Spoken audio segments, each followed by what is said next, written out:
Shalom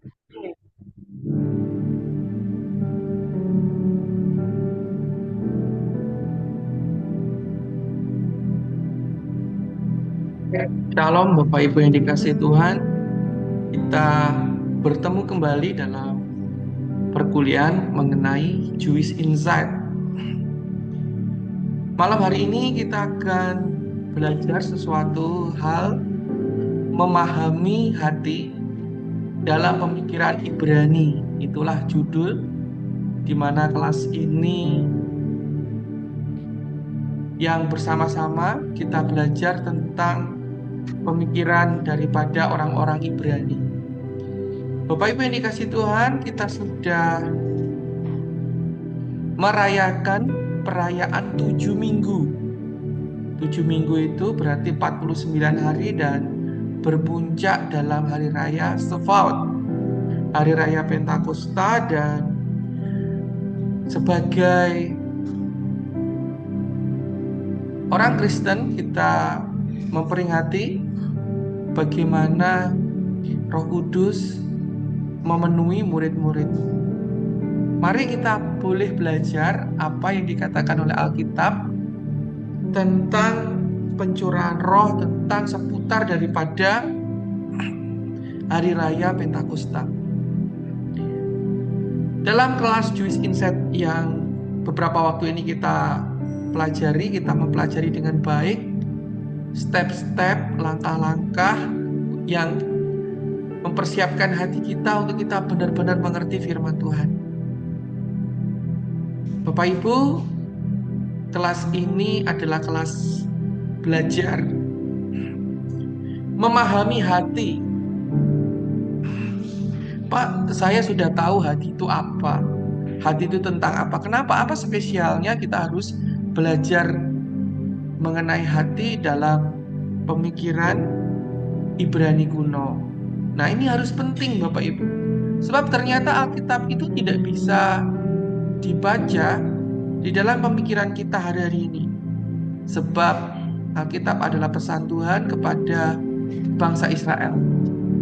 Mari kita akan belajar mengenai hati dalam pemikiran orang Ibrani. Apa yang mereka pikirkan, apa yang mereka mengerti. Dan itu harus kita mengerti hari ini agar kita mengerti apa yang Tuhan penuhi. Bagaimana Tuhan penuhi. Lalu apa yang harus kukerjakan agar Tuhan memenuhinya. Dalam Yohanes pasal yang ke-7 ayat 38 sampai dengan 39 mencatat sebuah peristiwa saat awal di mana Tuhan Yesus sebelum penderitaannya, sebelum Tuhan Yesus dipermuliakan, Bapak Ibu, pada suatu perayaan, yaitu perayaan Hari Raya Sukkot, atau ketika bangsa Israel itu berkumpul bersama-sama untuk meminta hujan yang daripada Tuhan agar negeri itu diberikan hujan pada waktunya dengan segala sesuatu yang mereka butuhkan.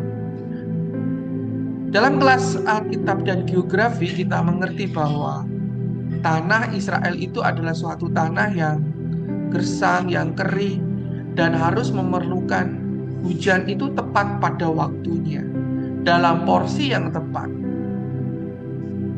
Apabila hujan itu tidak tepat, dia bergeser maju atau mundur, hal itu akan mempengaruhi dalam hasil pertanian.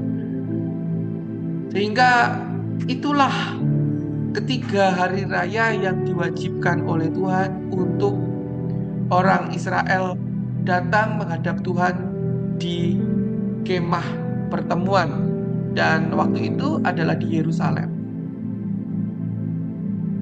Kemudian di tengah perayaan itu, pada puncak perayaan itu, pada hari yang terakhir, dalam Yohanes pasal 7, Yesus berdiri di sana. Dan ketika Yesus berdiri di depan orang banyak, dia berdiri di dalam kerumunan orang banyak di Yerusalem. Dia berdiri di depan orang banyak. Perhatikan ini baik-baik Bapak Ibu. Sebab ada sebuah narasi yang sangat penting di situ. Di tengah-tengah orang itu, Yesus berdiri dan Yesus berseru. Barang siapa percaya kepadaku, seperti yang dikatakan oleh kitab suci, dari dalam hatinya akan mengalir aliran air hidup.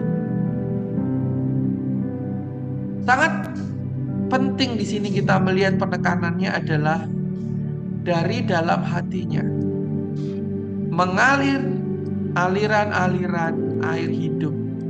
Kemudian diterangkan oleh Yohanes, maksud daripada perkataan Yesus itu adalah roh yang akan diterima oleh mereka yang percaya kepadanya. Mereka yang percaya kepadanya adalah para murid-murid. Dan di situ dikatakan sebab roh itu belum datang pada saat nats ini ditulis, pada saat bagian peristiwa ini disampaikan, pada saat Yesus berdiri di depan orang banyak pada perayaan Hari Raya Sukot. Roh itu belum datang, tetapi Yesus sudah memberikan pernyataan bagaimana roh itu dapat diterima, yaitu dalam hati yang percaya kepada Dia.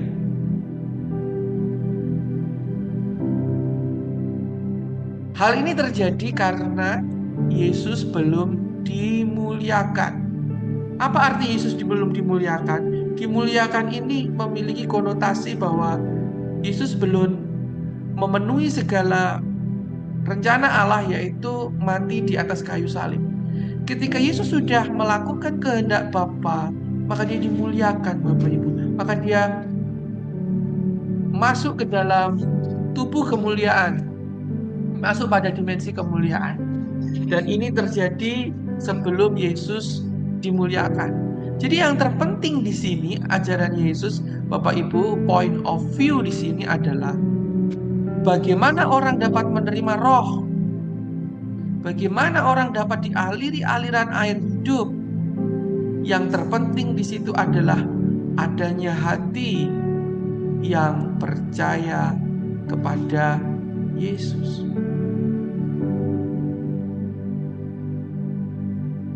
Apa yang orang umum selama ini pahami tentang hati?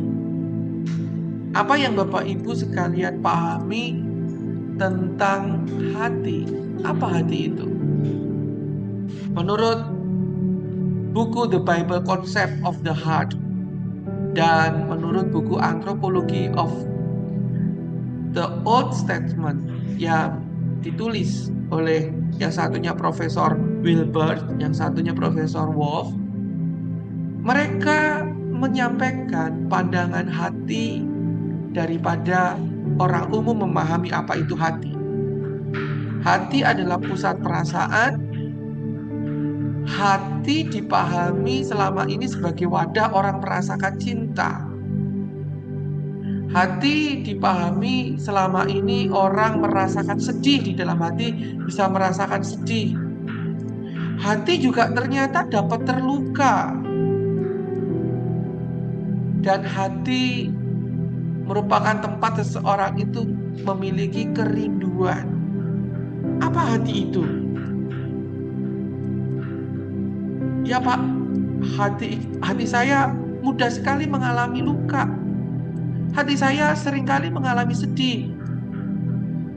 Hati pusat dari perasaan menurut Wilbur dan Wolf, di mana hati itu bisa merasakan senang, bisa emosi, bisa merasakan sedih.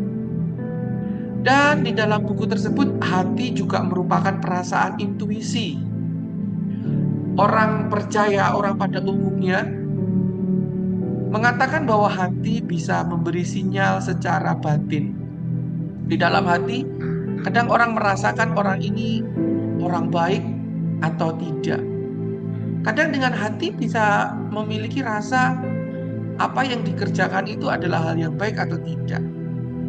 Kadang di dalam hati kita dapat memiliki sebuah intuisi, pilihan kita ini pilihan yang terbaik ataupun pilihan yang tidak baik.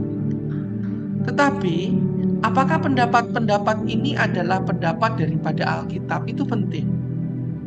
Jadi, definisi hati secara umum yang dapat kita lihat di dalam layar Bapak Ibu sekalian. Apakah Alkitab berbicara dan mendefinisikan hati seperti yang selama ini orang umum pahami? Mari kita melihat para penulis Alkitab, cara pandang mereka tentang hati itu apa. Di dalam Ulangan pasal yang ke-6 ayat yang ke-5. Ulangan pasal 6 ayat yang ke-5 merupakan suatu nats yang kita semua tentu tahu. Kita hari ini kemarin kita merayakan Hari Raya Shavuot. Hari raya di mana perjumpaan Tuhan dan bangsa Israel di Gunung Sinai. Dan ketika Tuhan berjumpa dengan bangsa Israel, Tuhan memberikan segala petunjuk-petunjuknya 613 mitzvot, dan Tuhan juga memberikan 2 loh batu yang memuat 10 perintah Tuhan. Nah, di dalam seluruh hukum Taurat itu diekstrak, diintikan dalam sebuah inti daripada Ulangan pasal yang ke-6 ayat yang ke-5. Di sana dikatakan, kasihilah Tuhan Allahmu dengan segenap hati dan dengan segenap jiwamu dan dengan segenap kekuatanmu. Bapak Ibu yang dikasihi Tuhan, di sini berarti hati memiliki suatu peranan yang sangat penting, dan itu disebut di bagian awal. Kasihilah. Kasih, ahava, adalah sebuah keberpusatan. Berpusatlah, mengarahkanlah hidupmu berpusat kepada Adonai, Yod-Heh-Vav-He, Yehova Allah. Bapak Ibu yang dikasihi Tuhan, di situ dikatakan berpusat. Bagaimana cara berpusat? Berpusatnya adalah dengan segenap hati. Jadi hati memiliki sesuatu tempat yang sangat penting ada di sana sebagai bentuk keberpusatan. Yesus kemudian di dalam Perjanjian Baru, ketika dia dijumpai oleh seorang pemuda, dan seorang pemuda itu bertanya kepada dia, "Rabi, apa sih inti dari seluruh hukum Taurat?" Kemudian rabi tersebut mengatakan kepada sang penanya, Rabi Yehosua berkata, yang pertama adalah, kasihilah Tuhan Allahmu dengan segenap hatimu dan dengan segenap jiwamu dan dengan segenap akal budimu. Bapak Ibu perhatikan di sini.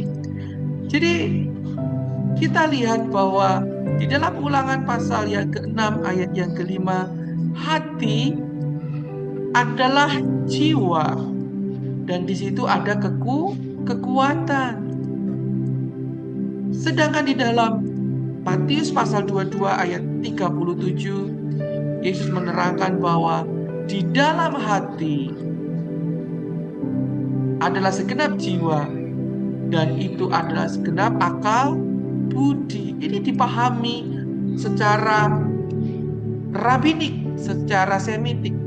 Oleh sebab itu, Rasul Paulus di dalam Roma 12 berkata, hendaklah kita mempersembahkan tubuh, karena tubuh kita ini adalah bait roh. Ketika roh Allah menguasai kita, memenuhi kita dengan penuh, Bapak Ibu yang dikasihi Tuhan, kita harus berubah sesuai dengan pembaharuan akal budi. Jadi akal budi itu bukan di dalam pikiran Bapak Ibu, tetapi di dalam hati. Jadi ternyata ketika kita melakukan segala sesuatu dengan yang kita lakukan ini ternyata kita melakukannya dengan hati. Saya bersuka cita ketika Bapak Ibu dengan segenap hati hari ini memilih untuk hadir, memilih untuk belajar firman Tuhan. Karena mungkin teman-teman yang lain yang memiliki kegiatan-kegiatan yang lain, tetapi mungkin karena penuhnya kegiatan, hati mereka memiliki arah yang berbeda daripada Anda yang hari ini berada di dalam ruang kelas ini. Disinilah kita mengerti bahwa hati ternyata dalam pemandangan semitik berhubungan dengan akal budi. Kenapa ini saya ulang berkali-kali? Sebab ketika Bapak Ibu membaca firman, ternyata firman Tuhan itu tidak cukup dimengerti oleh otak kita sebagai otak manusia, tetapi harus dimengerti dengan hati. Segenap akal budi. Ternyata akal budi itu ada di hati, Bapak Ibu. Ini pelajaran cara pandang orang Semitik memahami apa hati itu sendiri. Kemudian Profesor Wolf dalam bukunya Anthropology of the Old Testament, dia menuliskan begini, bahwa hati atau lev, jadi hati itu terdiri dari dua huruf, lamed dan bet. Jadi dalam ruang Jewish Insight ini kita juga belajar bahasa Ibrani ya Bapak Ibu. Jadi hati itu adalah lamed, ini lamed dan bet. Lab bacanya. Dan itu tidak cuman menunjuk kepada perasaan semata. Itu menyatakan organ kesadaran yang dibentuk Tuhan, diciptakan Tuhan di dalam diri manusia, tempat di mana pikiran terbentuk, kehendak diputuskan, dan tindakan moral diarahkan. Segala tindak tanduk kita ini semua itu dikuasai oleh hati, Bapak Ibu yang dikasihi Tuhan. Iya, walaupun pikiran kita itu mengetahui mana yang baik dan mana yang buruk, kita memiliki pengetahuan.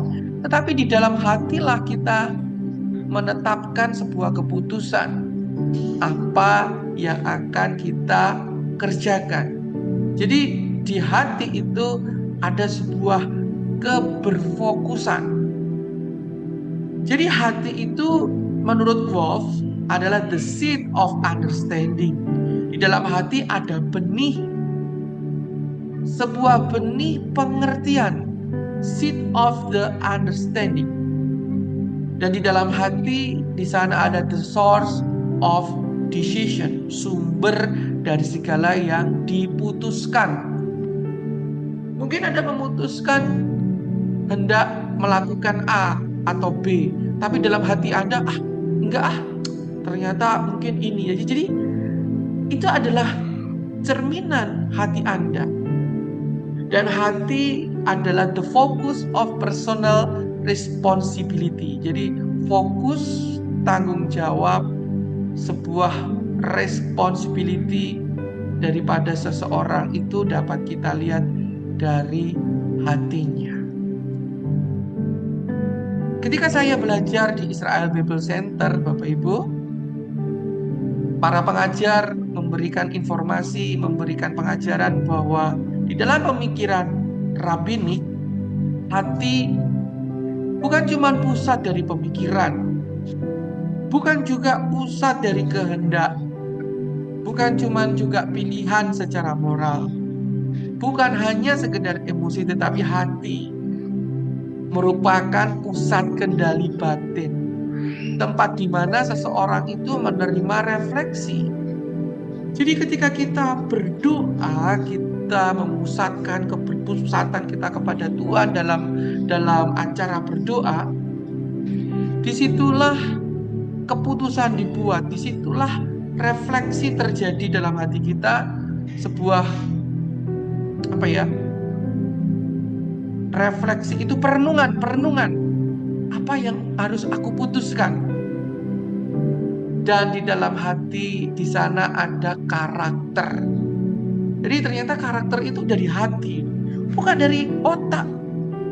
Jadi karakter seseorang itu bukan setinggi pendidikan yang ditempuh, tetapi dari hati yang dibentuk. Di situ dia, Bapak Ibu. Dalam pertemuan sebelumnya kita telah mempelajari bagaimana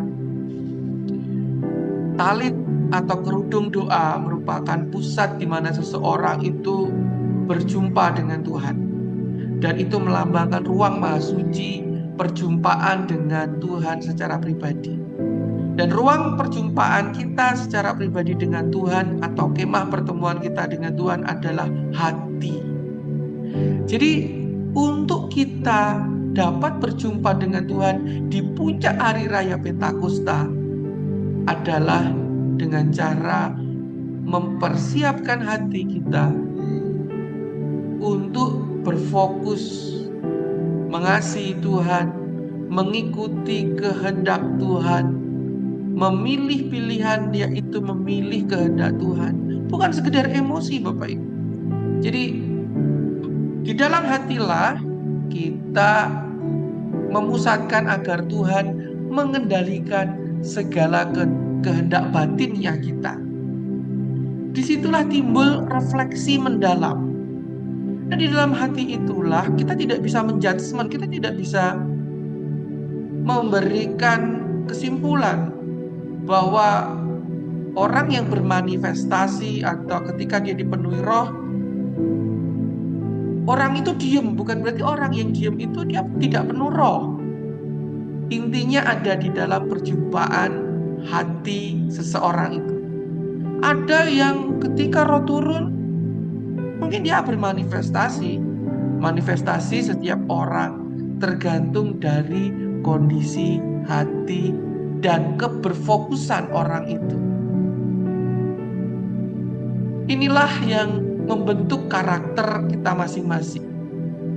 Inilah sebuah keputusan yang kita buat dan sebuah kerelaan yang kita buka di dalam hati kita. Mari kita lihat pemikiran para rabbinik tentang hati. Dalam Talmud Bavli Baraukot 61a, para rabi menjelaskan bahwa di dalam Ulangan pasal 6 ayat yang kelima yang telah dibaca tadi, kasihilah Tuhan Allahmu dengan segenap hatimu. Kalau kita membaca dalam bahasa Indonesia, kasihilah Tuhan Allahmu dengan segenap hati. Seolah-olah itu adalah kata tunjuk satu benda. Bahasa Ibrani adalah suatu bahasa yang unik. Digunakan di sana veko leveka. Nah, kata leveka ini adalah bentuk ganda daripada hati, double form. Kalau dia cuma satu hati, maka yang dipakai adalah leveka.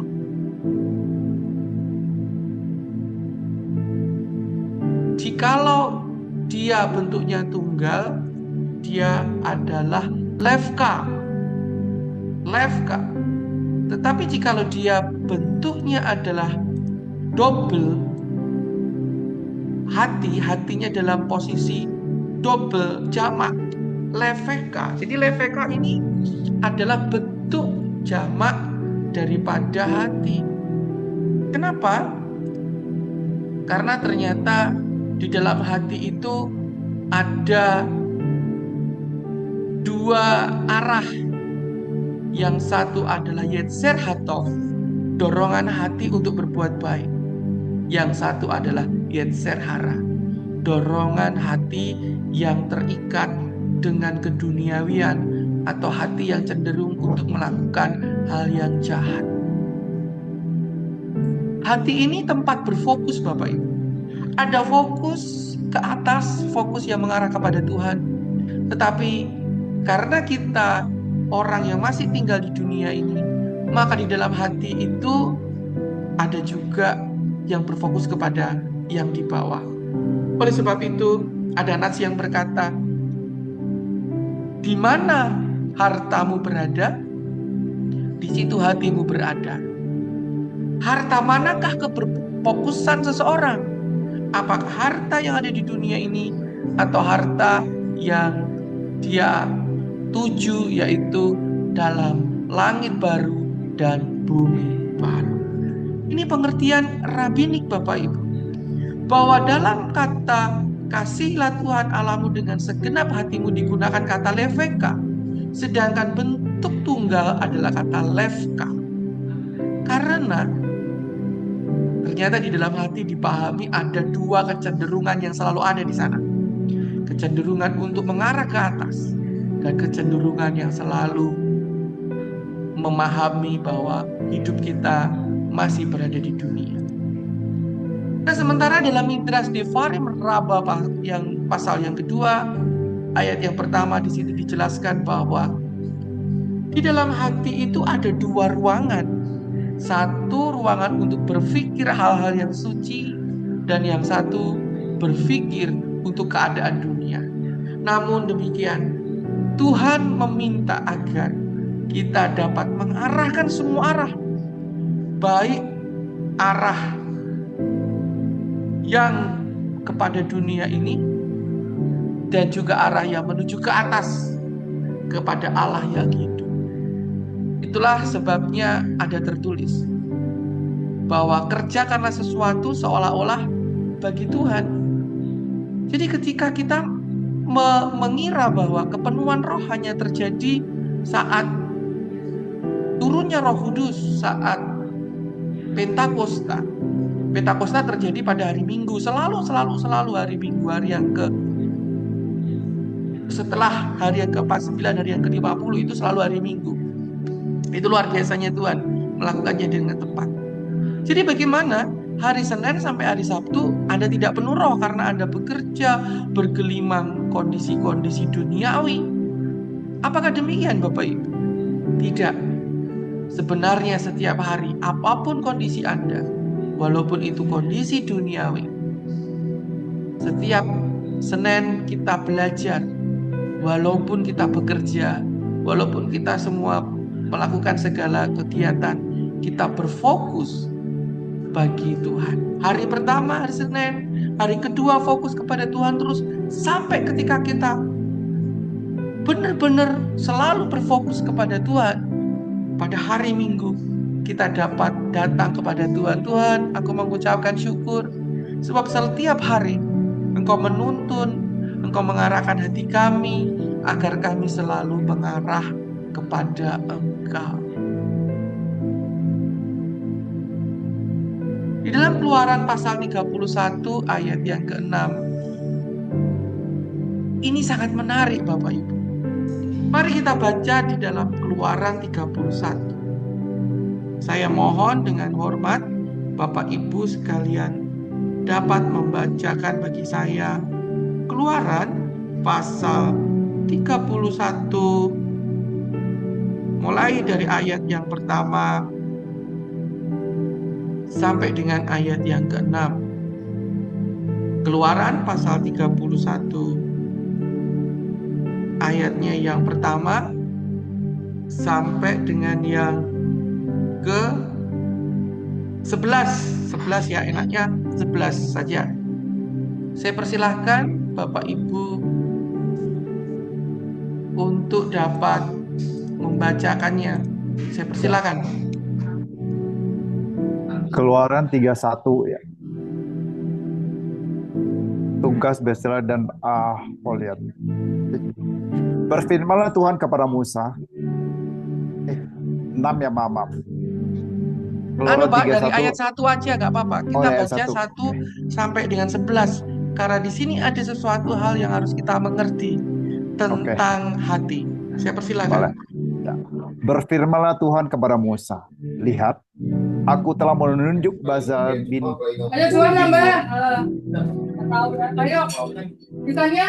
Ayat yang kedua, lihat telah kutunjuk Besail bin Uri bin Hur dari suku Yehuda.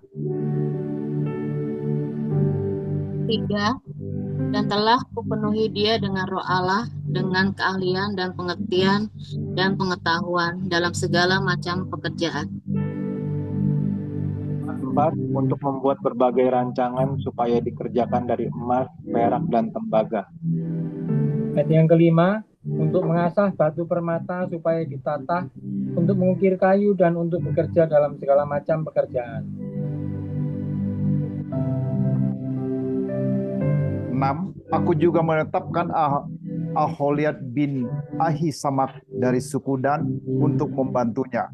Aku telah mengaruniakan keahlian kepada semua ahli itu sehingga mereka dapat membuat segala sesuatu yang telah kuperintahkan kepadamu, yakni kemah pertemuan, tabut hukum, tutup perdamaian di atasnya, dan segala perlengkapan kemah itu berupa meja dengan perlengkapannya, kandil dan emas murni dengan segala perlengkapannya, mezbah pembakaran dupa.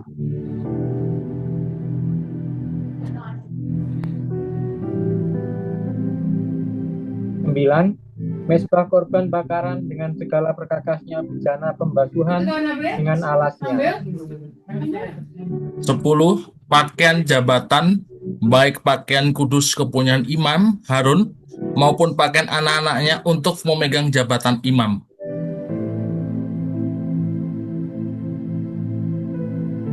11. Minyak urapan dan ukupan dari wangi-wangian untuk tempat kudus. Tepat seperti yang telah kuperintahkan kepadamu, haruslah mereka membuat semuanya. Terima kasih. Bapak Ibu yang dikasihi Tuhan, tolong Bapak Ibu fokus baik-baik karena ini sesuatu yang mungkin sering kali dibaca atau bahkan dari Bapak Ibu belum pernah membaca bagian ini.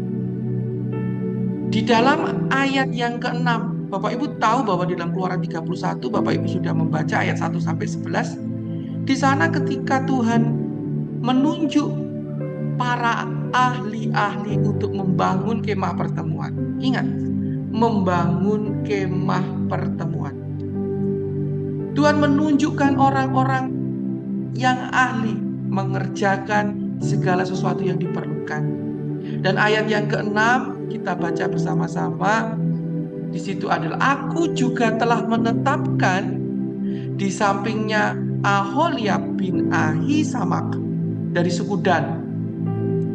Dalam hati setiap orang ahli telah kuberikan keahlian.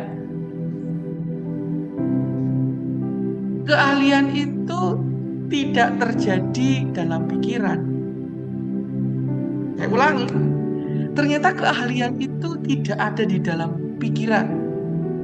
Oh boleh, orang belajar tinggi-tinggi boleh. Orang belajar pintar-pintar, oh boleh. Tetapi apakah dia belajar dengan hati? Apakah dia melakukan dengan hati? Seringkali mungkin dipaksa orang tua untuk memilih jurusan.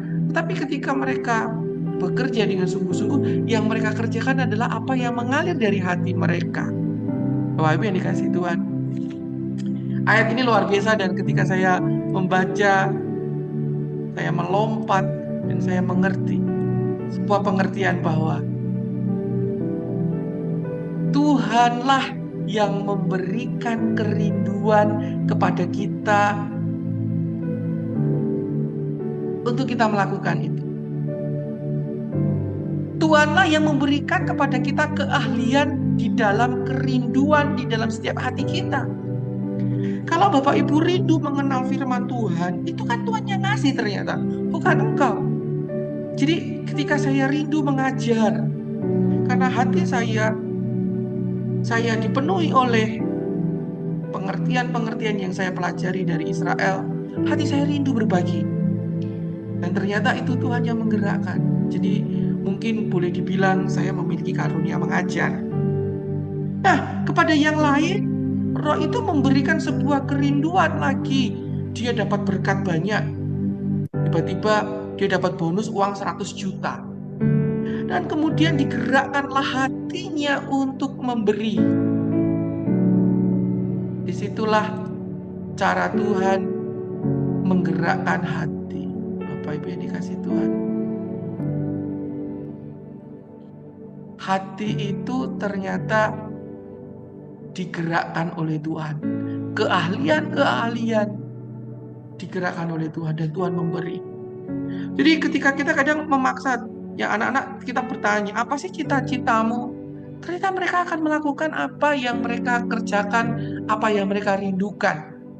Itulah karunia jawatan dan karunia roh. Juga semuanya berakar, berdasar, bertempat di dalam hati.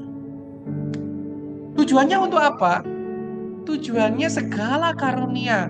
Ada yang karunia bahasa roh, ada yang karunianya mengartikan kesembuhan dan tetek bengek, semuanya itu tujuan. Keahlian-keahlian itu adalah mendirikan kemah pertemuan dengan Tuhan. Bapak Ibu baca dalam Keluaran 31 ayat 1 sampai yang ke-11. Keahlian yang Tuhan berikan kepada Besael dan Aholiab adalah digunakan untuk mendirikan kemah pertemuan. Jadi segala karunia yang kita punya adalah sebuah karunia untuk mendirikan perjumpaan dengan Kristus. Bukan untuk memegahkan diri kita masing-masing. Semua keberfokusan kita, kecintaan kita untuk kepada Kristus. Dalam Talmud Barakot pasal 55a, di situ dikatakan bahwa kebijaksanaan yang sejati bukanlah di kepala. Kebijaksanaan yang sejati ada di dalam hati. Karena dari hatilah seseorang mengenal tempatnya di hadapan Allah. Apa tempat Bapak Ibu di hadapan Tuhan? Itu terjadi karena Tuhan itu menaruh dalam hatimu. Engkau dengan hati bisa berdoa bagi orang lain. Engkau dengan hati bisa menerima tamu, menerima orang yang datang ke gereja dan tersenyum.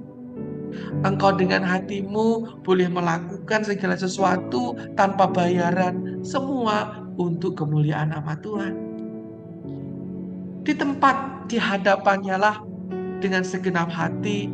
Mungkin engkau song leader, mungkin engkau singer, mungkin engkau dengan hati engkau main musik. Satu hal yang harus kita pahami hari ini. Mari kita baca di dalam Yohanes pasal yang ke-20. Yohanes pasal 20 adalah sebuah narasi, sebuah kisah yang ditulis bagaimana Yesus itu menampakkan diri.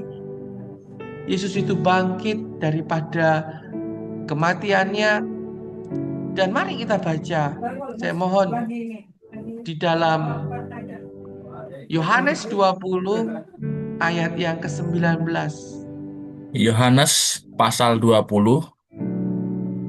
judul perikopnya, Yesus menampakkan diri kepada murid-muridnya. Yohanes pasal 20 ayat 19, ketika hari sudah malam pada hari pertama minggu dan berkumpullah murid-murid Yesus di suatu tempat dengan pintu yang terkunci karena mereka takut kepada orang-orang Yahudi. Pada Stop waktu di situ dulu, Pak. Stop di situ. Bapak Ibu sudah baca di dalam Yohanes pasal 19 dikatakan bahwa pada hari yang pertama. Jadi itu adalah hari kebangkitan Kristus. Di pagi hari Kristus bangkit. Ditemuilah Maria Magdalena dan semuanya. Dan pada malam itu semuanya pada ngumpul di suatu tempat, dikunci semuanya. Inilah tempat terkunci, tempat khusus mereka berkumpul, yaitu tempat suci bagi mereka. Jadi, dan itu adalah hari yang pertama saat Kristus bangkit. Betul ya Pak David ya, tadi dibaca ya. Itu adalah hari yang pertama. Lanjutkan Pak, apa yang terjadi pada hari yang pertama di malam hari itu? Pada waktu itu datanglah Yesus dan berdiri di tengah-tengah mereka dan berkata, "Damai sejahtera bagi kamu." Ayat 20, dan sesudah berkata demikian, ia menunjukkan tangannya dan lambungnya kepada mereka. Murid-murid itu bersukacita ketika mereka melihat Tuhan. Ayat 21, maka kata Yesus sekali lagi. Sebentar Pak. Tadi dikatakan bahwa damai sejahtera bagi kamu. Kemudian setelah Yesus berkata damai sejahtera bagi kamu, Yesus menunjukkan tangannya yang berlubang paku. Yesus menunjukkan lambungnya yang tertusuk. Saya mau tanya, damai sejahtera bagi kamu itu bahasa Ibrani-nya apa?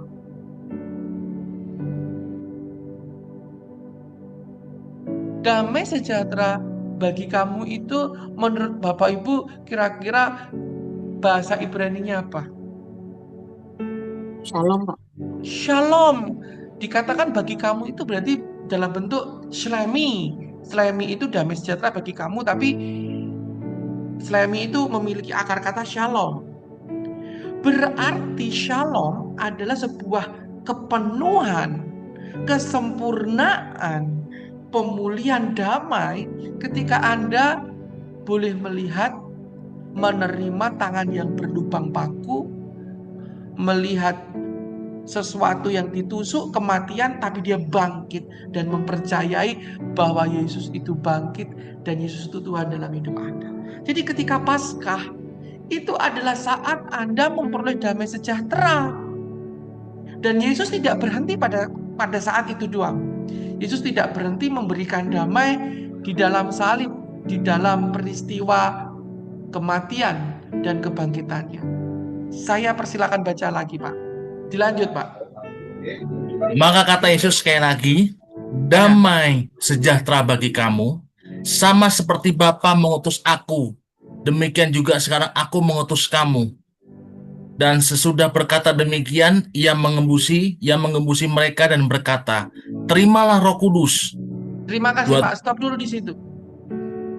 Inilah yang terjadi. Apa? Kemudian pada hari yang pertama loh, itu saat hari kebangkitan Kristus loh ya. Di malam hari, Yesus menjumpai murid-muridnya, dan yang setelah itu Yesus ngomong, Shalom, damai sejahtera bagimu, Shalom. Dan terimalah Roh Kudus. Yesus mengembuskan Roh Kudus. Kira-kira ketika Yesus mengembuskan Roh Kudus, murid-murid terima Roh Kudus atau enggak? Berarti kata shalom itu adalah Roh Kudus. Shalom itu adalah Roh Kudus. Shalom itu adalah keselamatan. Aku mau tanya, berapa banyak Bapak Ibu itu berpikir bahwa murid-murid itu dipenuhi Roh Kudus pada hari yang ke-50 ketika mereka berdoa dalam perayaan Pentakosta? Siapa yang berpikir? Ternyata murid-murid itu sudah terima Roh Kudus sejak mereka melihat kebangkitan Yesus. Loh, bukan saya loh yang ngomong. Itu Yohanes pasal 20 ayat 22 bacaan sih baik. Jangan kalau baca Alkitab itu ya dibaca sing tenanan tuh Bapak Ibu. Selama ini Anda kemana? Jangan dipikir bahwa Roh Kudus itu diberikan pada Pentakosta, tidak. Jadi Roh Kudus itu diberikan sama Yesus itu sejak hari yang pertama.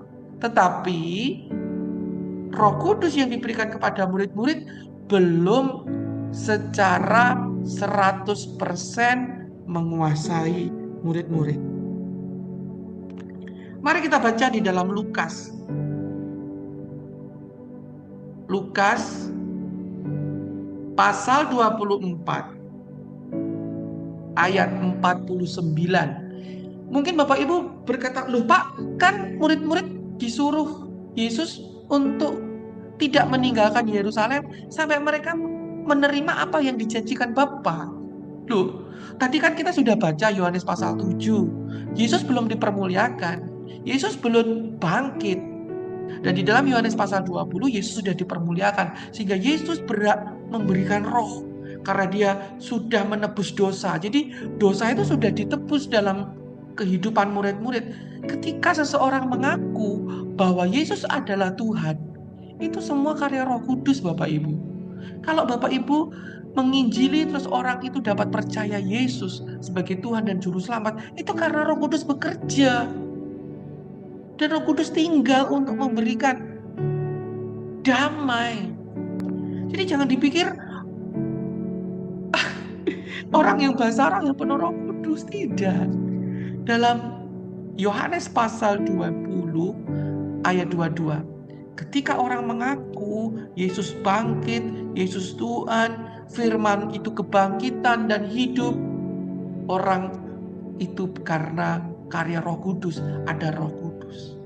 Tetapi mari kita baca baik-baik ketika Yesus naik ke surga dan dia berpesan di dalam Lukas 24 ayat 49. Mari silakan dibaca.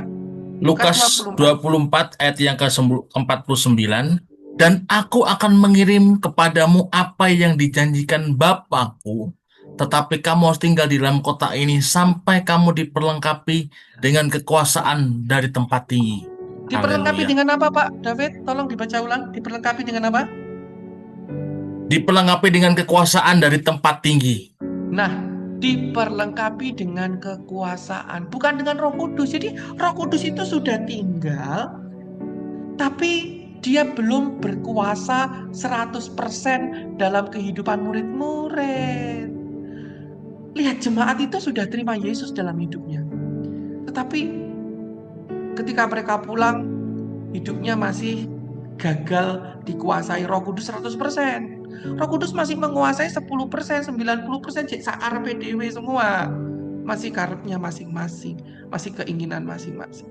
Nah, ketika Omer menuju puncak Pentakosta, setiap hari Yesus menjumpai murid-murid.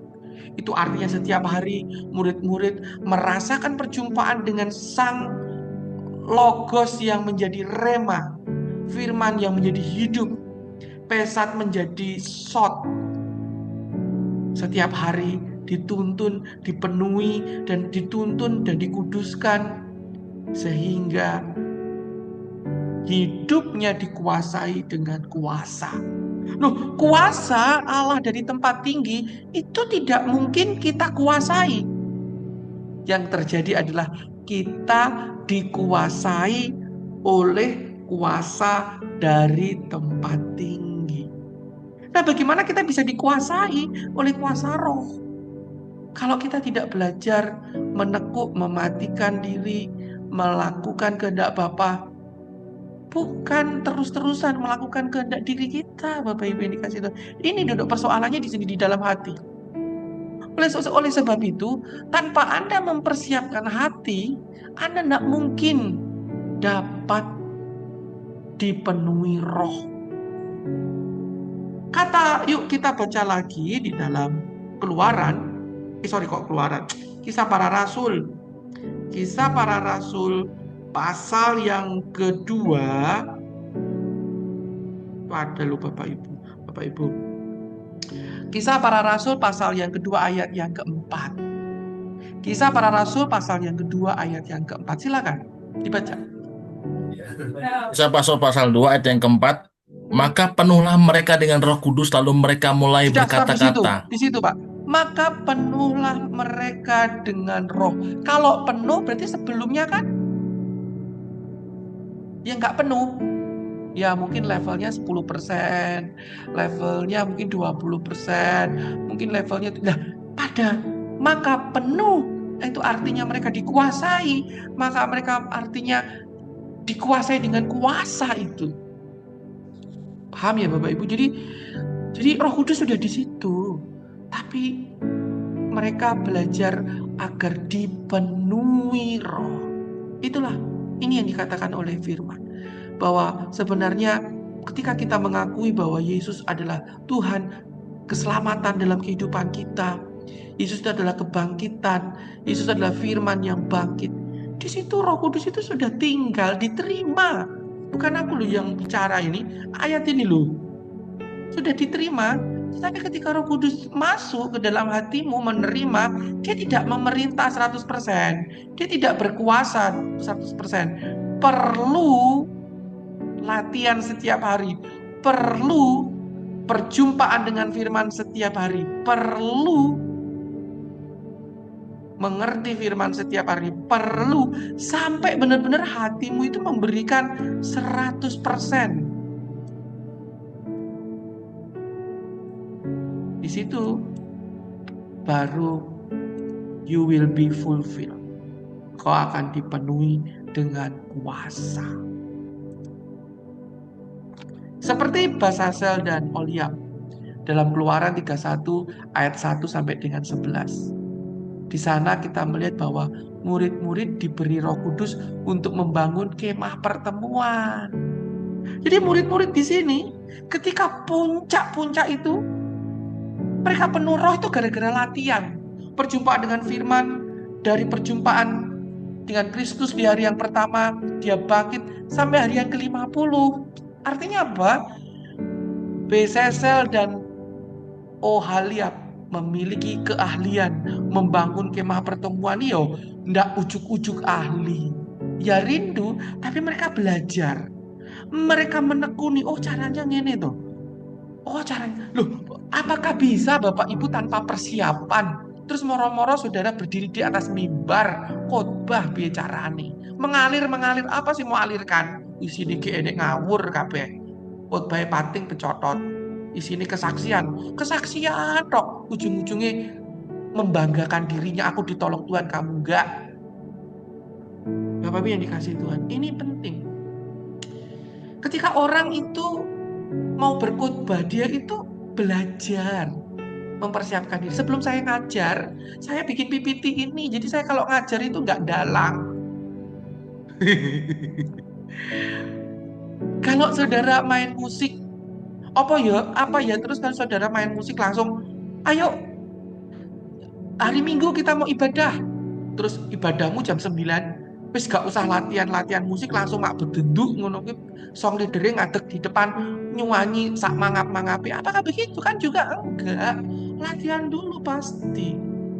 Jadi gini, ketika Anda mempersiapkan hati, ketika karunia diberikan dalam hatimu dalam kerinduan, keahlian itu ahli memberi, ahli menasihati, ahli menafsirkan, itu diberikan dalam hatimu, terus Anda itu belajar mengolahnya, belajar mempersiapkan hati. Keahlianmu itu mau tingkat ke ngono lho maksudnya Bapak Ibu ini. Saya kok bahasa Jawa terus, biarin wis. Gas wis, Pak. Karunia bukan sekedar bakat, tetapi itu harus saudara bina, saudara alirkan di dalam Roh Kudus, yaitu hadirat Tuhan. Bayangkan kepandaian Anda bicara di depan publik diurapi Tuhan dengan Roh Kudus. Wah, bayangkan keahlian Anda main musik diurapi Roh Kudus karena Anda mempersiapkan diri. Bayangkan ketika Anda menari tamborin yang sudah Anda latih, Roh Kudus mengurapi engkau. Bayangkan ketika Anda memberi, walaupun itu dari kekurangan Anda, hatimu dengan tulus memberi, dan Roh Kudus mengurapi pemberian Anda. Bayangkan di situ. Yuk kita lihat apa yang dimengerti oleh Rabi Saul, apa yang dimengerti oleh Rasul Paulus dalam 1 Korintus 14 ayat yang pertama. Tertulis, kejarlah kasih itu dan usahakanlah dirimu memperoleh karunia-karunia roh, terutama karunia untuk bernubuat. Rasul Paulus benar-benar mengerti dalam kitab Ulangan bahwa kasihlah Tuhan Allahmu dengan segenap hati. Kejarlah kasih itu. Sedangkan kasih itu adalah Allah itu sendiri. Jadi kasih adalah keberpusatan kepada Kristus. Kejarlah keberpusatanmu kepada Kristus. Dan usahakanlah, di situ dalam bahasa Indonesia disebut usahakanlah memperoleh karunia-karunia roh. Dan kata berusaha ini dalam bahasa Yunani dikatakan zelo, yang memiliki arti memang berusaha, tapi juga bersemangat mengejar, mendambakan dengan sungguh-sungguh. Saya senang sekali arti dalam bahasa Yunani ini. Jadi kata zelo dalam bahasa Inggris berhasil dipresentasikan yaitu desire, Holy Spirit give. Jadi kalau Anda merindukan karunia, jadi karunia itu dirindukan, didambakan. Jadi kedambaan hatimu itu apa? Apakah Anda damba mengajar? Apakah Anda damba menggembalakan? Apakah Anda damba memimpin? Apakah Anda damba berdoa syafaat di belakang sebagai pendukung doa? Apakah Anda damba untuk mengunjungi berdoa bagi jemaat-jemaat? Itu Konseling itu juga sebuah karunia loh. Jadi karunia harus dirindukan dan diusahakan timbul dalam hati, dorongan hati. Jadi hati ini pusat dari karunia. Hati ini pusat dari karunia memang roh loh Bapak Ibu, maksudnya Roh Kudus. Tapi maksudnya disitulah Tuhan itu memberikan keahlian, kecakapan untuk membangun kemah pertemuan dengan Tuhan. Kiranya Bapak Ibu mengerti kata-kata profetik ini.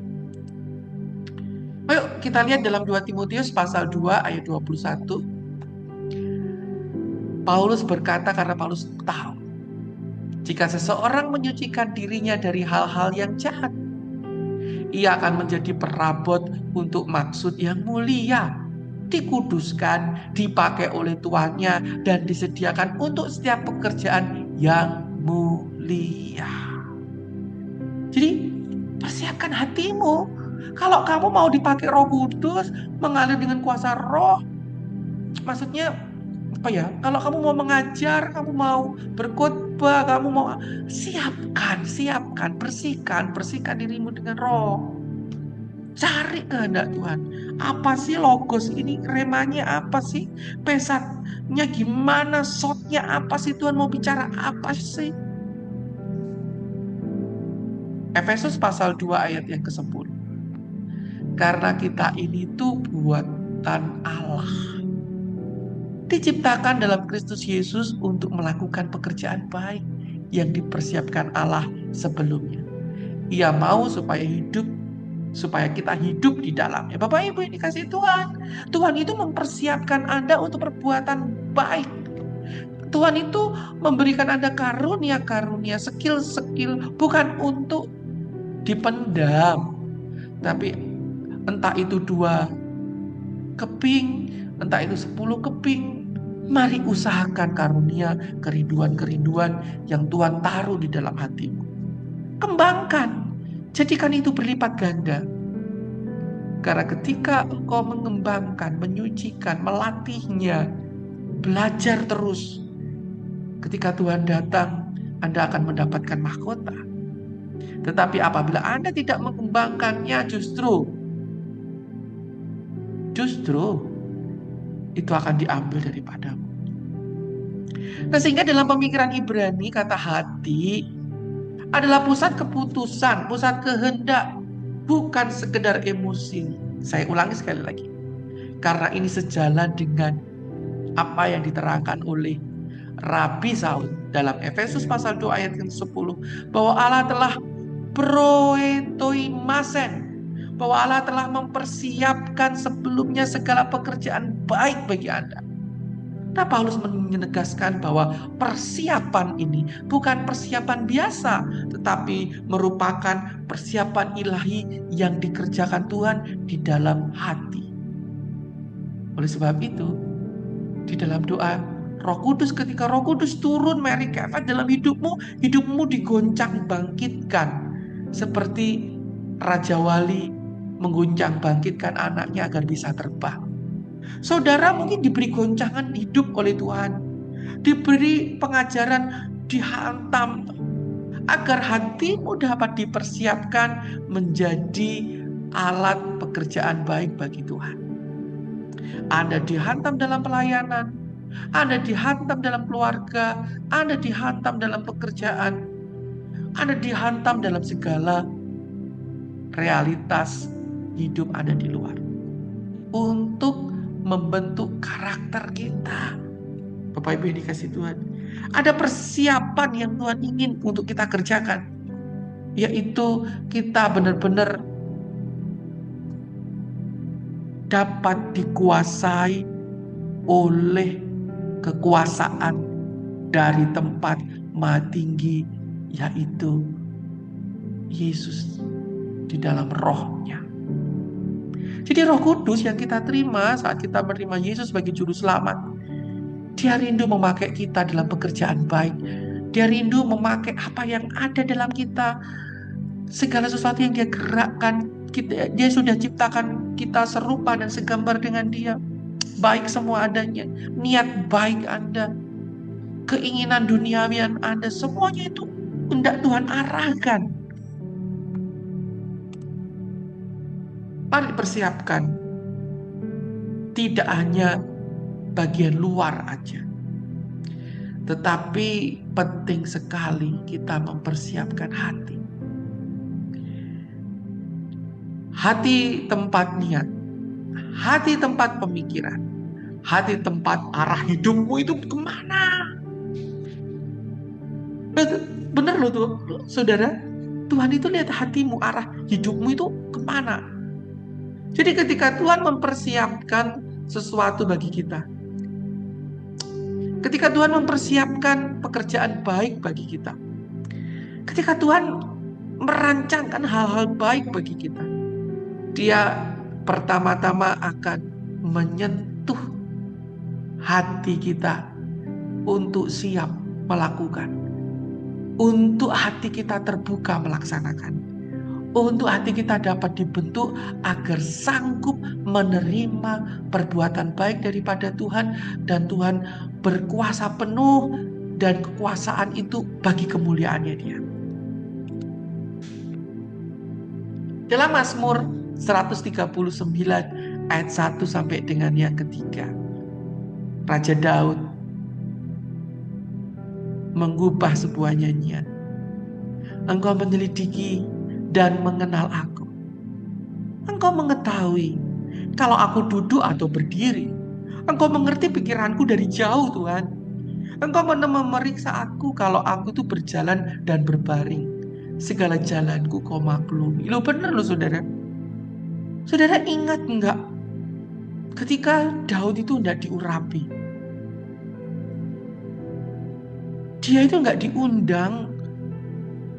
Dia sedang berada di padang, yang diundang kakak-kakaknya yang badan-badannya besar, yang memiliki keterampilan-keterampilan untuk berperang. Tetapi Tuhan menyelidiki hati. Hagar bukan cuma sekedar menyelidiki, tetapi dia kenal. Dia tahu akarnya apa. Dalam Midras Tehillim 14 ayat yang pertama, Tuhan memberikan pengertian dalam pengertian rabini. Manusia melihat perbuatan, tetapi Tuhan melihat maksud di dalam hati. Inilah yang terjadi ketika Samuel tiba-tiba mendengar suara Tuhan dalam pengurapan kepada anak-anak Isai. Jangan pandang parasnya atau perawakan yang tinggi, sebab aku telah menolaknya. Bukan yang dilihat manusia, yang dilihat Allah.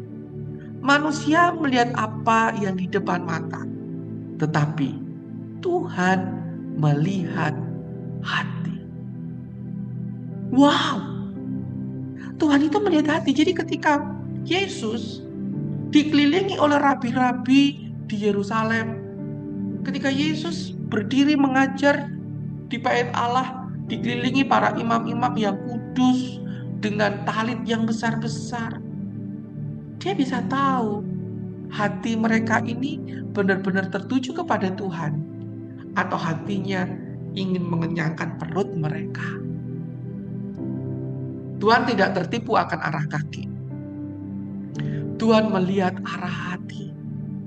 Mari kita lihat apa yang terjadi dengan Sodom dan Gomora ketika Lot kedatangan dua tamu ilahi dan ditarik keluarga itu untuk berlari secepat-cepatnya meninggalkan kota Sodom. Saya mau tanya, orang berlari itu arahnya kemana Bapak Ibu dikasih Tuhan? Mari pikirkan. Orang kalau berlari itu arahnya kemana? Bapak Ibu bisa tahu orang berlari itu arahnya kemana? Ke depan. Gak mungkin orang berlari itu arahnya ke belakang. Ketika Lot berlari sekencang-kencangnya, istrinya juga berlari. Tapi ketika dalam pelarian itu istrinya teringat yang di belakang. Istrinya teringat harta bendanya yang dia tidak bisa bawa. Istrinya teringat akan mobil Innova atau mobil Alphardnya yang di parkiran itu nggak jadi dikeluarkan karena cepat-cepat mereka harus berlari. Jadi ketika Anda berlari maju, seolah-olah Anda itu maju Tuhan itu tahu kok. Ketika Anda di atas mimbar, ketika Anda maju belajar Alkitab di RBO ini, atau di Day Spring, Tuhan tahu. Apakah Anda sebenarnya menoleh ke belakang? Ketika Anda menoleh ke belakang, walaupun gerakanmu ke depan, hatimu itu sudah melompat, transport ke sana. Kok nggak bisa keluar dari tempat itu? Sama yang dikerjakan oleh orang Israel. Bapak Ibu ingat, Tuhan telah membebaskan Israel dari Mesir. Tuhan memimpin mereka dan mereka berjalan selama 40 tahun di padang gurun. Ketika mereka tiba di tepi perbatasan dengan tanah perjanjian, sebelum masuk tanah perjanjian, Tuhan meminta Musa untuk mengirim 12 pengintai masuk ke dalam tanah perjanjian. 10 orang kembali dengan penuh kekhawatiran. Mereka sangat menggetarkan seluruh rakyat Israel.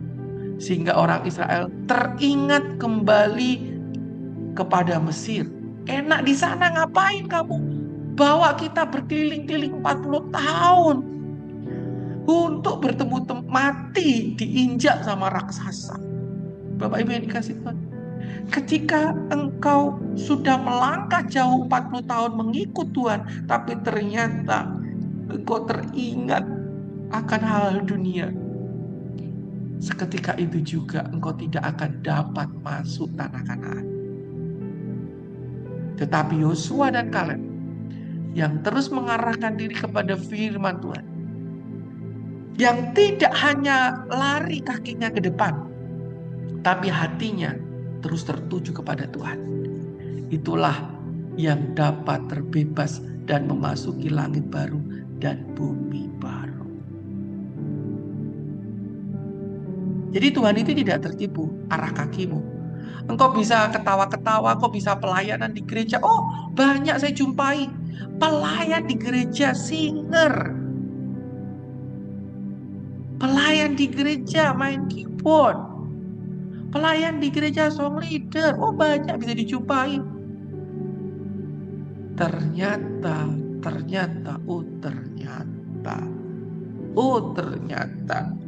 banyak skandal yang kita dengar, yang kita saksikan. Jadi Tuhan itu tahu arah hatimu. Hati-hati ya Bapak Ibu yang di RPO ya. Arah hatimu itu menentukan. Jadi di situ di hati. Tuhan itu melihat hati. Jadi Tuhan itu melihat itu lebih jauh lagi. Layer yang tersembunyi. Jadi apa sih di balik niatan ini? Apa sih di balik khotbahmu itu apa? Yang di atas mimbar itu apa? Apakah engkau membangun kemah pertemuan atas jemaat dengan Tuhan? Membangun perjumpaan keintiman jemaat kepada Tuhan? Atau membangun perutmu? Membangun kehormatanmu? Membangun tahtamu? Membangun rumahmu? Oh, Tuhan tahu. Bagaimana Anda di situ berdiri untuk apa? Tuhan tahu arah hati. Yeskiel 36 ayat 26. Di dalam Yeskiel melihat, kamu akan diberikan hati yang baru dan roh yang baru akan kuberikan di dalam batinmu. Wah, ini keren loh Bapak Ibu. Jadi ternyata mungkin Bapak Ibu ada yang bertanya, Pak, hatiku sudah terluka Pak. Aku sudah terluka. Gereja itu melukai hatiku. Bapak Ibu, jangan kau biarkan kau hidup dengan hati yang demikian, hati yang terluka. Hati yang terluka sudah, buang saja. Karena Tuhan akan memberikan hati yang baru. Dan Dia akan menjauhkan dari tubuhmu hati yang keras. Yang kuberikan kepadamu hati yang taat. Bapak Ibu, di situ dikatakan hati yang baru. Jadi hati yang luka itu enggak nggak diperbarui. Ada yang bilang Tuhan membentuk hatiku, dibatik, dihancurkan Tuhan, terus kemudian dibentuk agar jadi ditembel-tembel gitu, hatinya ditembel-tembel. Oh Tuhan, nggak mau barang tembelan Bapak Ibu. Dikatakan bahwa pengurapan yang baru, bahwa anggur yang baru harus ada dalam tempat yang baru. Jadi ada loh hati yang baru yang dari Tuhan. Hati yang sepenuhnya baru secara kualitas dan arah tujuannya. Itu yang sedang disiapkan Tuhan kepadamu. Bapak Ibu yang dikasihi Tuhan, bukalah hidupmu. Bukalah relung di sana agar Dia memberikan yang baru. Yang baru. Sebab pewahyuannya sejati tentang Dia. Sebab ketika kita melihat, mendengar suaranya, itu tidak ditampung dengan hati yang lama. Itu hanya akan ada dalam hati yang baru. Bukan hati yang sedang mengalami resistensi, luka-luka lama. Tinggalkanlah lukamu. Buanglah sejauh timur dan barat. Sebab Tuhan akan memberikan hal yang baru. Sehingga engkau siap menjadi alat bagi Tuhan. Sejak dunia diciptakan. Mazmur 51 ayat yang ke-10. Daud mengerti akan hal ini. Dia berdoa. Jadikanlah hatiku tahir ya Allah. Dan perbarulah batinku dengan roh yang teguh. Nah, kata-kata yang Daud gubah, jadikanlah hatiku tahir ya Allah. Bukan dalam bentuk kata biasa, tetapi kata bara. Dan kita sudah belajar bahwa kata bara hanya dikerjakan oleh Allah. Dan hanya Allah saja yang bisa mengerjakannya. Daud tahu hatinya itu kotor bersama Berseba. Hatinya membunuh orang. Jadi dia berdoa, jadikanlah hatiku tahir. Berikanlah aku, baharuilah batinku dengan roh yang teguh. Ketika Bapak Ibu melihat pengajaran ini, baik di dalam YouTube ataupun Zoom, mari selidikilah hati. Mari benar-benar engkau memasuki dalam pelajaran, bukan cuma pelajaran biasa, tetapi perjumpaan kita dengan Tuhan. Membangun kemah pertemuan dengan Tuhan masing-masing. Percuma kita belajar tapi kita gak ketemu Yesus. Buat apa? Percuma, cuma buang-buang waktu. Mari, biarkanlah hati kita tahir.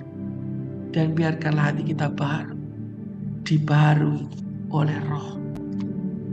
Yeremia 32 ayat 39. Aku akan memberi mereka satu hati dan satu tingkah langkah, sehingga mereka takut kepadaku sepanjang masa, untuk kebaikan mereka dan anak-anak mereka yang datang kemudian. Nah, kata ini Bapak Ibu, Yeremia menubuatkan apa yang akan terjadi kepada orang yang hatinya sudah diberikan sesuatu yang baru. Sebab Tuhan memberikan bukan cuma hal yang baru, Tuhan memberikan hati yang satu hati, satu tingkah langkah. Satu hati, yaitu lev echad, adalah yang mengacu kebersatuan, satu detak jantung. Dan derech echad, arah langkahnya itu sama kepada Tuhan. Itu yang terjadi di dalam Kisah Para Rasul pasal 2 ayat yang pertama. Ketika langkah semua orang yang percaya kepadanya, mereka berkumpul di hadapan Tuhan dan menikmati hidup yang penuh untuk dikuasai secara penuh oleh roh. Nah, apa pesan profetiknya di sini? Pesan profetiknya begini. Ketika kita dipersatukan oleh roh, ketika kita diperbarui oleh hati yang baru, akan ada timbul kesatuan hati. Saudara memiliki keahlian-keahlian masing-masing di dalam rohmu. Di dalam hatimu, engkau punya karunia masing-masing. Tetapi dalam karuniamu masing-masing, kita membangun rumah. Rumah terdiri dari jendela, dari pintu, dari pagar, dari batu bata, dari cat, dari lantai. Tubuh ini adalah tubuh kita bait Allah. Ada mata, ada telinga, ada kaki. Coba bayangkan, jikalau mereka semua berjalan sendiri-sendiri. Ini harus sebuah kebersatuan membangun kemah bagi Tuhan dalam kebersatuan. Kisah Para Rasul pasal 4 ayat 32. Adapun kumpulan orang yang telah percaya itu, mereka sehati dan sejiwa, dan tidak seorang pun yang berkata bahwa sesuatu dari kepunyaannya adalah miliknya sendiri. Tetapi segala sesuatu adalah kepunyaan mereka bersama. Itu sudah dinubuatkan. Jadi orang yang penuh roh, orang yang memiliki karunia Allah, nggak mungkin dia jalan sendiri. Wah, khotbahku yang bagus. Oh enggak, khotbah yang bagus perlu hikmat untuk diaplikasikan. Oh, aku punya karunia kesembuhan, Kesembuhan tanpa pengajaran itu pun juga akan hancur. Aku punya karunia bahasa roh tanpa arti, tanpa kesatuan dengan satu dengan yang lain, ya nggak dapat membangun. Jadi semuanya karunia itu harus bersinergi mengarah membangun tubuh Kristus. Nah, inilah hati yang dipersiapkan adalah hati sebagai wadah tempat turunnya kemuliaan, yaitu kuasa dari tempat tinggi. Saya ulangi, hati yang dipersiapkan, hati yang bersih, hati yang dilatih, karunia-karunia yang kau latih, kemampuan keahlian yang kau latih, di situ tempat turunnya kuasa, tempat turunnya kemuliaan. Amsal 4 ayat 23. Jagalah hatimu dengan segala kewaspadaan, karena dari situlah terpancar kehidupan. Mari Bapak Ibu yang di tempat ini, Bapak Ibu yang melihat rekaman dari YouTube di tempat ini, mari persiapkan jalan Tuhan untuk Tuhan itu dapat turun ke dalam hatimu dan dipermuliakan. Tanpa hati yang dipersiapkan, jangan harap ada kepenuhan. Tanpa engkau mempersiapkan diri, jangan harap Anda bisa khotbah dengan penuh. Tanpa engkau mempersiapkan diri, jangan harap engkau dapat memberi dengan penuh. Persiapkanlah dirimu bersama Tuhan dalam persekutuan Anda pribadi bersama Dia. Yesaya 62 ayat yang ketiga. Engkau akan menjadi mahkota keagungan di tangan Tuhan dan serban kerajaan di tangan Allah. Amsal 4 ayat yang ke-9. Ia akan memberikan karangan bunga keindahan kepadamu. Mahkota kemuliaan akan diserahkan kepadamu. Jadi bagi orang yang mempersiapkan diri, bagi orang yang mau menjadi tempat yang dikuasai oleh kuasa dari tempat maha tinggi, yaitu Roh Kudus, yaitu firman, yaitu Yesus. Bagi orang yang hatinya itu penuh firman, penuh dengan firman yang bangkit, penuh dengan rema. Di situ ada 12 mahkota. Di situ ada 12 batu. Imam itu berdiri di hadapan Tuhan dengan memakai 12 batu sebagai lambang mahkota, sebagai lambang 12 suku. Dan di dalam Yerusalem, orang masuk dalam Yerusalem baru, langit baru, ada penglihatan, yaitu ada 12 gerbang. 3 utara, 3 selatan, 3 di timur, dan 3 di barat. 12 mahkota dalam pengertian Rabini kuno. Ada mahkota keter, merujuk pada kehormatan yang diberikan kepada imam. Mahkota itu keter. Keter kehunah atau mahkota imamat. Keter Torah, mahkota Torah menghormati pengetahuan dan studi Torah. Keter Mahut, mahkota kerajaan, melambangkan kekuasaan dan otoritas kerajaan. Keter Shem Tov, mahkota nama baik, menghargai reputasi dan nama baik seseorang. Mahkota Tuhan, Keter Hashem, merujuk pada penghormatan tertinggi kepada Tuhan. Mahkota kesucian, Keter Kadushi, simbol kesucian dan kemurnian. Keter Kaim, mahkota kehidupan, menghormati kehidupan yang diberkati. Keter Keshet, mahkota kebaikan, menghargai tindakan anugerah kasih karunia daripada Tuhan. Mahkota kebijaksanaan, Keter Homah, melambangkan kebijaksanaan dan pengetahuan ilahi. Mahkota kemuliaan atau Keter Kavod, melambangkan kehormatan dan kemuliaan. Keter Binah, melambangkan sebuah pemahaman yang mendalam terhadap firman Tuhan, wawasan yang mendalam dalam sebuah situasi dan kondisi. Mahkota kesabaran, Keter Erek Apaim. Erek Apaim itu adalah muka yang hidungnya panjang. Allah itu hidungnya panjang, sabar maksudnya. Menghormati sifat sabar dan panjang. Ini pengertian saya tidak bisa kupas karena waktu Bapak Ibu. Tetapi dalam perjanjian baru, ini dilengkapi dengan 12 karunia. Ada karunia membedakan roh, ada karunia pengajaran, ada karunia administrasi, ada karunia imam, ada karunia nubuat, ada karunia penyembuhan, pelayan, memberi, hikmat, mujizat, pengetahuan, penggembalaan. Dan semuanya itu terhubung dengan mahkota. Dan Anda akan menerima mahkota Anda apabila Anda mengerjakan, mengembangkannya di dalam hati yang telah kau siapkan dan dikuduskan Tuhan. Yeremia 29 ayat 13. Ini bukan Yeremia tapi Yosua ya Bapak Ibu. Yosua, seharusnya ini Yosua pasal pertama. Bukankah telah kuperintahkan kepadamu, kuatkan dan teguhkanlah hatimu, jangan kecut dan tawar hati, sebab Tuhan Allahmu menyertai engkau kemanapun kau pergi. Ini Yosua pasal 1 Bapak Ibu. Yosua berjumpa dengan Tuhan. Yosua dipenuhi dengan kuasa dari tempat maha tinggi. Dan poin utamanya adalah di dalam hatinya. Nah, di dalam Yeremia 29 ayat 13, apabila kamu mencari aku, kamu akan menemukan aku. Apabila kamu menanyakan aku dengan segenap hati. Hati-hati dengan hati. Persiapkan hatimu untuk engkau dipakai dengan hati. Dan di dalam hatimu ada hati Tuhan yang engkau dapat gapai. Sehingga engkau dipenuhi dengan kuasa yang dari maha tinggi dari dalam hatimu.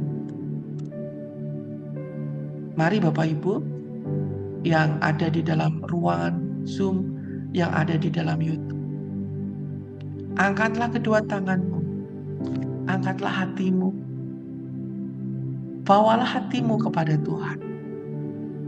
Bukan cuma kita belajar malam hari ini, tapi kita bersekutu dengan Dia yang sanggup mengubah, memberikan hati baru dalam kehidupan kita. Biarlah kita dipenuhi kembali dengan hati yang suci, hati yang mengarah kepada Dia, untuk siap melakukan pekerjaan yang baik yang Tuhan sudah siapkan sebelum dunia diciptakan bagi kita. Bapakku berdoa untuk anak-anak-Mu, bukan cuma belajar, tapi bertemu dengan Engkau. Penuhi kami dengan pribadi-Mu dan hadirat-Mu, sebab kami rindu berjumpa dengan Engkau. Terpujilah Engkau Allah Roh Kudus. Ya Bapak Ibu, Dia sedang menjamah-Mu, Dia sedang menjamah hatimu, Dia sedang membuat engkau baru. Terpujilah Tuhan. Kami menikmati Engkau sore hari ini, malam hari ini, pagi hari ini. Kasih setiamu, hadirat-Mu nyata, memenuhi hati kami. Di dalam nama Bapa, Putra, dan Roh Kudus, kami mengasihi Engkau Tuhan Yesus. Amin. Shalom. Tuhan Yesus berkati. Amin. Terima kasih Pak Ferry. Malam hari ini kita belajar tentang hati. Dan itu memang tidak mudah bagi kehidupan kita, tapi kita mau berjalan bersama-sama dengan Tuhan. Saya mengumumkan pengumuman teman kita, Ibu Deborah Astuti, RPO 04, koma di Rumah Sakit LSPAD Gatot Subroto. Dan kita doakan sama-sama, kita berdoa buat beliau yang sedang saat ini posisi koma. Jadi kita sama-sama untuk berdoa